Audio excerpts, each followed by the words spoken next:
अध्यात्म विज्ञान कोई धर्म या संप्रदाय नहीं है, ये स्पिरिचुअल साइंस है जो कुदरत के कानून पर आधारित है। ये विज्ञान पूरे ब्रह्मांड के सभी रहस्यों को उजागर करता है और जीवन के सभी पहलुओं को समझने के लिए एक नई दृष्टि देता है। इसी को आर्ट ऑफ विजन कहते हैं, दुनिया को देखने की एक नई दृष्टि, जो अध्यात्म विज्ञानी परम पूज्य स्वामी श्री कमलेशानंद जी के निर्देशन में सनातन सत्य का अनुसंधान कर हमारे जीवन को प्रकाशित करे। जय सच्चिदानंद।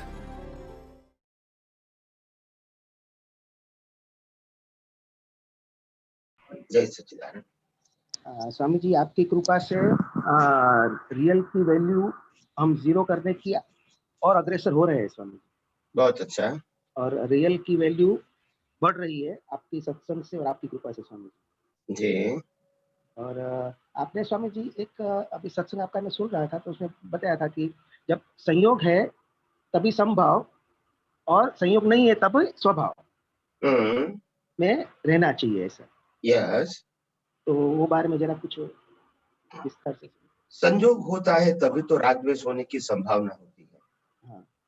तो या तो व्यक्ति के रूप में या वस्तु के रूप में हमारे सामने जब कोई अवस्था पैदा होती है, तो अगर उसमें विज्ञान का उपयोग, कुदरती कानून को समझने की कोशिश नहीं किया है, तो फिर राग द्वेष होने की पूरी संभावना है। और इसीलिए जब अवस्था होती है तब हमको संभाव में रहना बहुत जरूरी है। और संभाव का मतलब होता है बैलेंस विजन, न राग करना है न द्वेष करना है। और अगर कोई बाह्य संजोग व्यक्ति या वस्तु के रूप में नहीं होता है, तो इसके अंदर हमको संभाव में नहीं रहना है, स्वभाव में रहना है। स्वभाव का मतलब होता है मैं केवल शुद्ध आत्मा ही हूँ, बस, और कुछ तो सामने है नहीं अवस्था। और इसलिए और कोई उपयोग की जरूरत, पुरुषार्थ की जरूरत या तो संभाव में रहने की जरूरत नहीं है। तो इसीलिए मैंने कहा जब संजोग होता है व्यक्ति या वस्तु के रूप में, तब संभाव होना हमारी दृष्टि में, हमारे भाव में, हमारे आशय में वो बहुत जरूरी है। और जब कोई बाह्य संजोग या व्यक्ति के रूप में या साधन के रूप में नहीं होता है, तो हमको स्वभाव में रहना है। दादा भगवान खुद कहते थे, जब हमको फाइल नहीं होती है तो हम अपनी गुफा में से बाहर ही नहीं निकलते, हम शुद्धात्मा में ही रहते हैं। जब कोई व्यक्ति आता है तो फिर हम इसको समाधान के लिए बाहर निकलते हैं, नहीं तो हम अपने स्वभाव में रहते हैं। ये आपने सुना होगा। हाँ, बराबर। तो यही उनका अर्थ या तो मतलब है। स्व गुफा मारे हुए, खुद के साथ में ही रहना, स्वभाव में रहना। अपने खुद के स्वभाव में रहने का है, फिर तो और कुछ करना ही नहीं है। वो पुरुषार्थ माना जाएगा ना स्वामी जी? हाँ, पुरुषार्थ ही है दोनों। संभाव में रहना वो भी पुरुषार्थ है और स्वभाव में रहना वो भी पुरुषार्थ है। क्योंकि अभी तो संभाव और स्वभाव जो भी होता है वो प्रतिष्ठित आत्मा से होता है और इसीलिए उसको पुरुषार्थ कहा गया है। आप समझे ना? जब परमानेंट स्वभाव व्यक्त होता है तो फिर वो पुरुषार्थ नहीं है, मगर वो कब होगा? जब सभी प्रकार के अज्ञान खत्म हो जाएंगे और जब केवल दर्शन प्रकट हो जाएगा, उसके बाद हमको स्वभाव में रहना वो पुरुषार्थ नहीं होगा, वो परमानेंट स्वभाव ही होगा। अभी पुरुषार्थ है, कभी रह सकते हैं कभी नहीं रह सकते हैं। तो ये प्रैक्टिस के रूप में है और इसीलिए अभी जो पुरुषार्थ करता है वो प्रतिष्ठित आत्मा है, वो मूल आत्मा नहीं है। तो जितना समय स्वामी जी हम स्वभाव में नहीं रहते हैं उतना हमको कर्म बंधता है।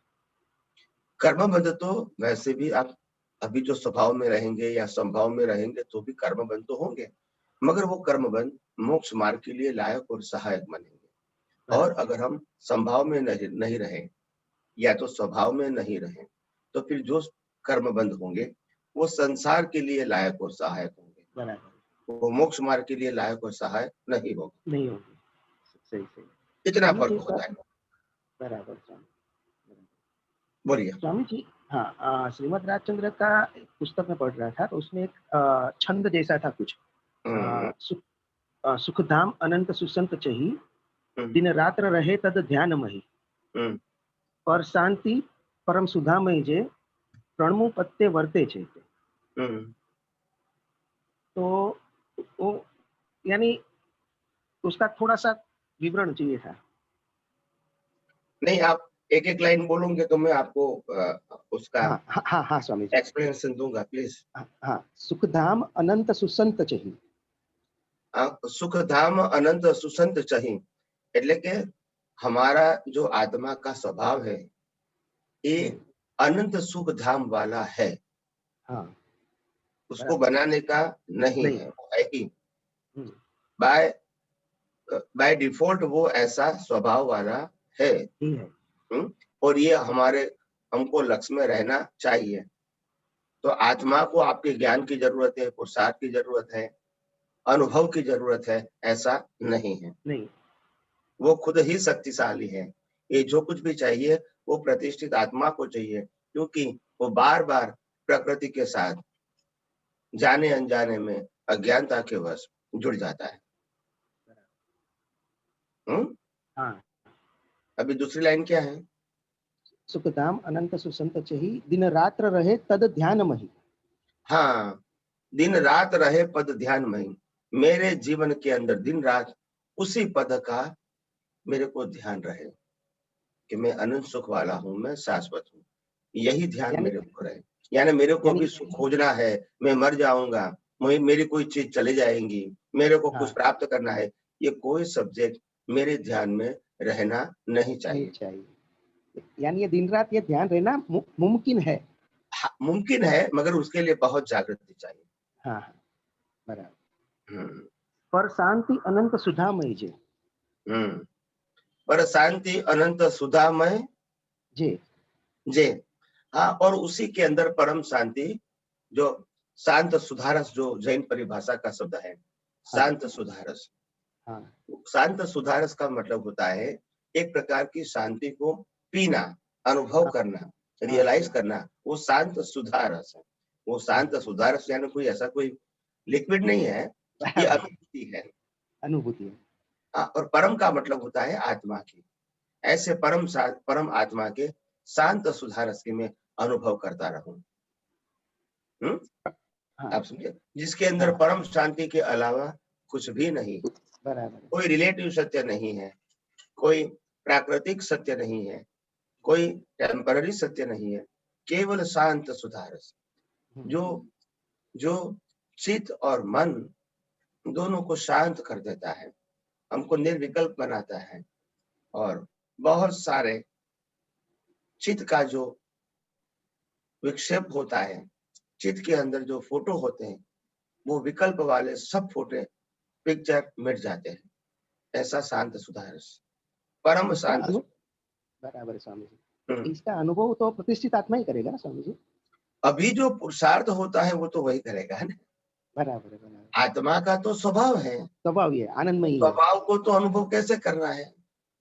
हाँ जब लगड़े का स्वभाव पानी के अंदर तैरना है, तो वो तो उनका स्वभाव है, उनको स्वभाव का अनुभव नहीं करना है।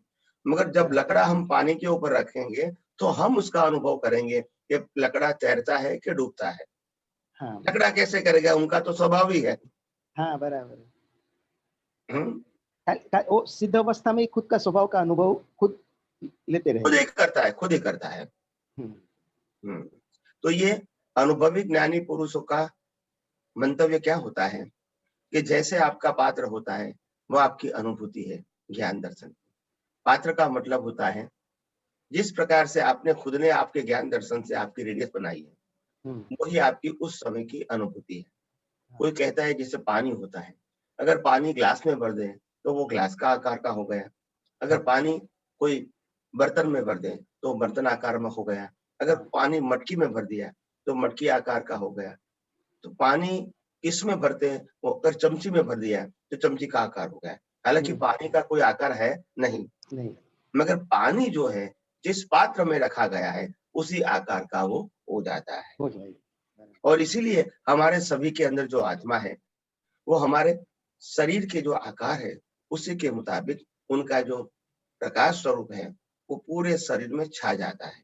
हालांकि प्रकाश को छाना और ज्ञान बाउंड्रीलेस है। क्या है? बाउंड्रीलेस। और जो प्रकाश होता है शक्ति रूपी प्रकाश, उसकी मर्यादा शरीर है। स्वामी जी ऐसा भी बोलते हैं ना कि हमारे ज्ञान की तो इतनी महत्वता है कि पूरा ब्रह्मांड एक छोटे कण जितना दिखे, यानी इतना इतना पावरफुल है। नहीं, शक्ति तो उसके अंदर है, मगर आपके पास पात्र ही चमची है, तो आप क्या हाँ, करोगे? बराबर है। समंदर में तो पानी भरा हुआ है, मगर आपके हाँ, पास पात्र क्या है? तो चमची है। तो आप बराबर, कितना पानी ले सकते हो? बराबर। आप समझे? हाँ, और हाँ, समझ इसीलिए आत्मा के अंदर तो अनंत शक्ति है ही, अनंत ज्ञान है, अनंत दर्शन है, अनंत सुख है, वो तो है। मगर हमारी जो दृष्टि है, वो जितनी लिमिटेड होती है, इतना हमारा पात्र छोटा होता है। और अगर अनलिमिटेड होती है, तो हमारा पात्र बड़ा बन गया। बड़ा, मगर ये पात्र के ऊपर आधारित है। अभी बड़ा। मैंने पात्र की बात कहा, तो आपको समझना चाहिए कि आँखों से जो दिखता है, उसमें अगर हमको सुख-दुःख लगता है, हुँ, कानों से जो सुनता है, उसमें हुँ, हमको सुख-दुःख लगता है, हुँ, नाक से सूँघते हैं, स्मेल लेते हैं, इसमें हुँ, हमको सुख-दुःख लगता है। जब जीभ से हम जब टेस्ट करते हैं, उसमें हुँ, सुख-दुःख लगता है। स्पर्श से हमको सुख-दुःख लगता है। हुँ, विनाशी अवस्थाओं को जैसे कपड़े पहनने से सुख-दुःख लगता है, हुँ, ज्वेलरी पहनने से सुख-दुःख लगता है, हुँ, स्प्रे लगाने से सुख-दुःख होता है। तो ये सब कुछ करने से सुख-दुःख होता है। आप फ़ील करते हैं, इट मीन्स योर पात्र इज़ वेरी स्मॉल। हाँ, आपने खुद ने ही बता दिया कि जो आँख से दिखा उसमें सुख मिला मेरे को। जो हालाँकि आप खुद ही अनंत सुख वाले हैं, मगर आपके सुख का अनुभव क्या हो गया? छोटी चीज़ में। लिमिटेड, तो लिमिटेड, आपका विज़न लिमिटेड हो गया। छोटा है, छोटा हो गया।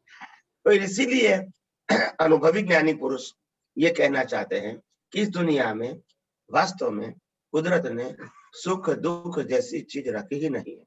हुँ, सुख-दुःख वो मनुष्य की कल्पना है, मनुष्य का लगाया हुआ लेबल है। कुदरत तो कहते हैं, मैं तो आपके एग्ज़ाम का रिज़ल्ट देता हूँ, लेबल आप लगाते हो, इसको हुँ, सुख मानो या दुःख मानो, वो आपका लेबल है। मेरा काम तो आपने जो कुछ एग्ज़ाम दिया है, इसका मैं रिज़ल्ट देता रिज़ल्ट, हूँ। रिज़ल्ट। तो इसीलिए ये लेबल का प्रॉब्लम है और लेबल जो है वो रिलेटिव सत्य सब लगाते रहते हैं, हुँ, मगर वास्तव में हमारा विज़न और हमारी अनुभूति उससे बहुत बड़ी है। बराबर, और लेकिन स्वामी इसीलिए जी, हमको और इसीलिए हमको यही अज्ञानता की बैरियर को तोड़ना है अपनी दृष्टि में से। बोलिए। ये आपकी कृपा से तो हम ये रास्ते पे चल पड़े और आगे बढ़ रहे हैं स्वामी जी, कि बहुत रिलेटिव की वैल्यू आपने बोला ना कि शून्य, शून्य हुँ, कर देनी है। तो बस बस आपकी कृपा से हम वो शून्य करना चाहते हैं यही जन्म में। बहुत अच्छा, बहुत अच्छा। અને और स्वामी जी लास्ट लाइन उसमें था, प्रणमु पदते वर्ते चैते, रिपीट अगेन। प्रणमु पदते वर्ते चैते, त्रण या प प्रणमु पद प्रणमु पद, ओके, प्रणमु पद फिर आगे? ते ते वर्ते जैते, हाँ, वर्ते चैत्य, जयते जयते, जयते। Okay, okay, okay. એટલે કે હું એને પ્રણામ કરું છું જેને जिसको ये पद की अनुभूति हो रही है, इसको मैं प्रणाम करता शाश्वत हूँ। दंडवत प्रणाम करता हूँ। बराबर, ये बराबर। अनुभूति जो व्यक्ति अनुभव कर रही है, ऐसे व्यक्ति को मैं प्रणाम करता हूँ, तो मैं वंदन करता हूँ। स्वामी जी मैं आपको प्रणाम करता हूँ फिर। सच्चिदानंद, जय सच्चिदानंद, जय सच्चिदानंद स्वामी। जय सच्चिदानंद। धन्यवाद, जय जय जय सच्चिदानंद।